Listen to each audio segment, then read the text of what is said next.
and the lockdown was being slowly lifted, we switched to ramping up government spending so as to revive domestic demand.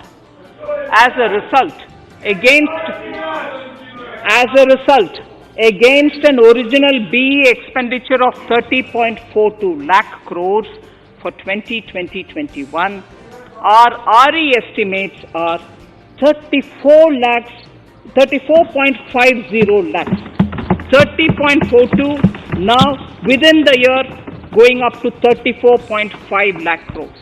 We have maintained quality of expenditure.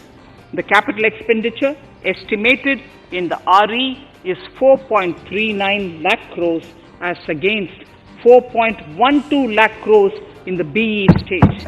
So the beginning of the year we had marked only 4.12 lakh, whereas it is 4.39 lakh crores as we end the year.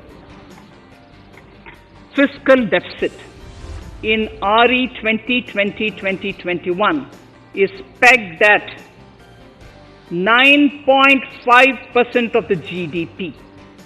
Fiscal deficit in RE 2020-2021 is pegged at 9.5% of GDP. We have funded this through government borrowings, multilateral borrowings, small saving funds, and short-term borrowings. We would need another 80,000 crores, for which we would be approaching the market in these 2 months. We would be needing another 80,000 crores, for which we would be approaching the market in these 2 months. To ensure that the economy is given the required push, our BE estimates for expenditure in 21-22 are 34.83 lakh crores. This includes 5.54 lakh crores as capital expenditure, an increase of 34.5% over the BE figure of 2020-2021. The fiscal deficit in BE 21-22 is estimated to be 6.8% of the GDP.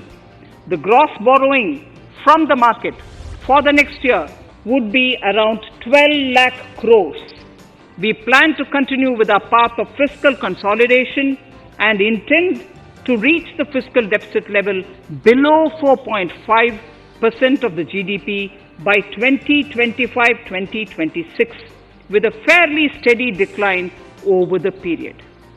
We hope to achieve the consolidation by first increasing the buoyancy of tax revenue through improved compliance, and secondly by increased receipts from monetization of assets, including public sector enterprises and land.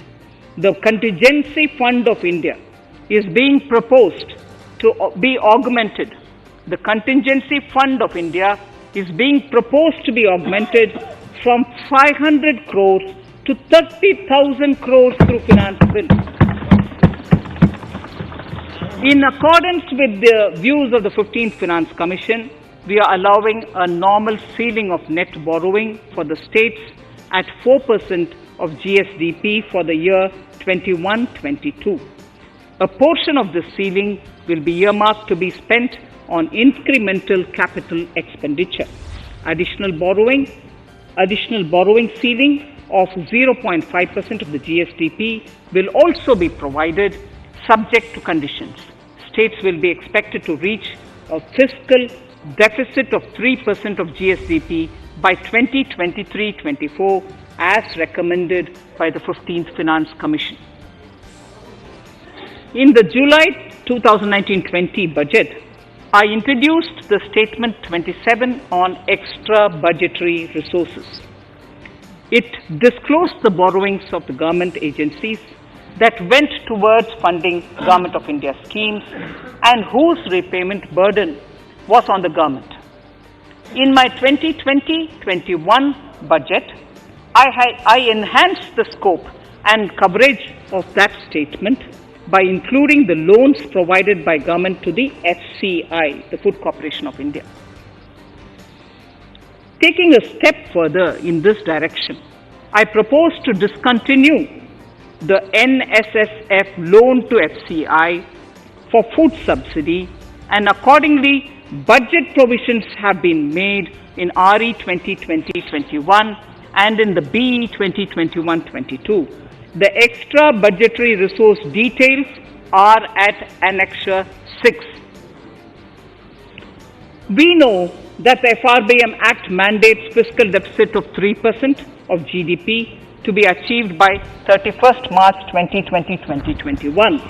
The effect of this year's unforeseen and unprecedented circumstances has necessitated the submission of a deviation statement under Sections 4 of Subclause 5 and Section 7, Subclause 3b of the Frbm Act, which I am laying on the table of the House as part of the Frbm documents.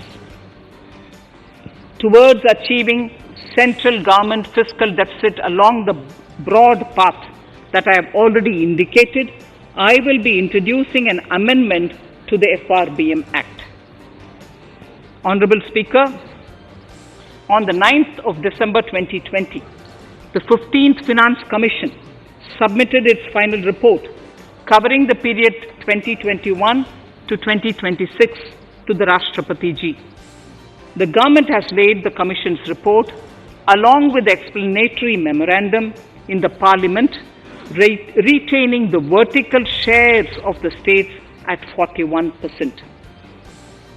We recognize our commitment to fiscal federalism and propose, therefore, to adhere to this recommendation. Jammu and Kashmir in the 14th Finance Commission was entitled to get devolution being a state. Now the funds of the UTs of Jammu Kashmir and Ladakh would be provided by the centre. I have also provided on the Commission's recommendation 1,18,452 crores as revenue deficit grant to 17 states in 21-22 as against 74,340 crores to 14 states in 2020-21. Honorable Speaker, I would now move to Part B of my speech.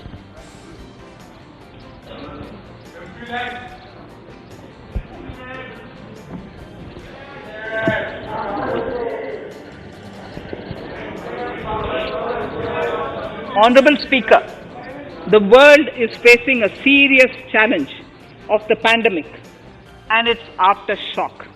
In these trying times, when many economies are struggling to revive, our people and our industry have exhibited remarkable resilience.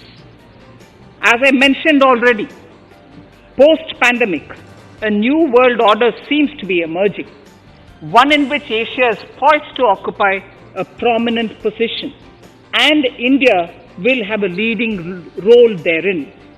In this scenario, our tax system has to be transparent, efficient, and should promote investments and employment in our country. At the same time, it should put minimum burden on our taxpayers. I borrow the words of Thiruvalluvar, the saint. Yetralum, Eatalum, Kathalum, Katha Vaguthalum, Nalla Valladarasu.